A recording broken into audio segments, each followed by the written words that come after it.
नगरसेवक झालेले आणि जे निवडून आले, सध्या काँग्रेसचे जे आता बळवंत वानखेडे ते ब्रेक डान्स करत होते, त्या ब्रेक डान्स मी पाहिला. बळवंतजी वानखेडे आमचे जे खासदार आहे, तर त्यांना एवढा ब्रेक डान्स करायची गरज नाही आहे. ते जेवढे निवडून आलेले आहे ते रवी राणाचे समर्थक आहे, रवीनालाच मानणारे आहे आणि थोड्या दिवसात तुम्हाला त्याचा असर दिसेल. म्हणजे 278 जागांपैकी 102 जागेवर भाजपला समाधान मानावं लागलं.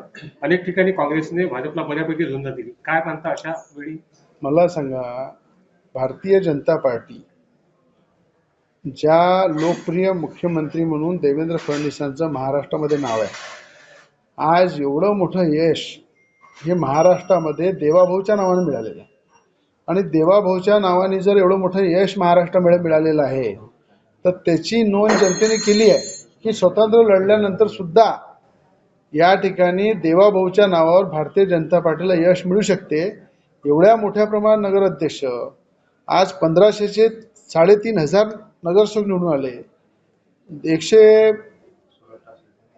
मोठ्या प्रमाणात नगराध्यक्ष निवडून आले.